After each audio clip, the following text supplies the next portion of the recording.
Stern wrote a theory of games and economic behavior. In 1950, Nash invents concept of Nash equilibrium. In 1994, Harsanyi, Na, and Selten win Nobel Prize in economics for game theory work. Next one is the application of game theory. Game theory is applied in mathematics, computer science, biology, economics, political science, philosophy, psychology, law, military strategy, sports, and game playing. Next one is the key elements of a game. The key elements for a game include players, strategies, payoffs, information, and rationality.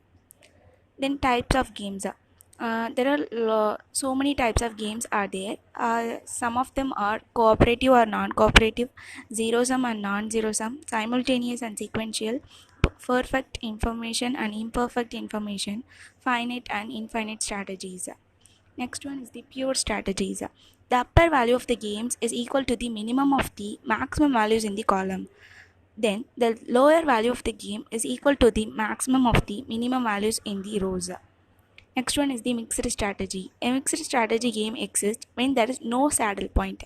Each player will then optimize their expected gain by determining the percent of time to use each strategy. Nash equilibrium. This equilibrium occurs when each player's strategy is optimal, knowing the strategies of the other players. A player's best strategy is the strategy that maximizes the player's payoff, knowing the strategy of the other players. Payoff is nothing but the utility. So, when each player within a game follows their best strategy, a Nash equilibrium will occur. Next one is the two-person non-zero sum games. Unlike zero sum games, when one firm's losses necessarily the other firm's gain and vice versa. The non-zero sum refer to a situation where there exists a jointly preferred outcome. The existence of jointly preferred outcome means that both players may be able to increase their payoffs through some form of cooperation or agreement concerning the actions to be chosen. Game theory is a classic theory which is applicable all most of the field. The main significance of game theory is to formulate the alternative strategy to compete with one another, and in the same sense it is an essential tool for decision making process according to fluctuations in relevant contents. The final one is the limitation of game theory.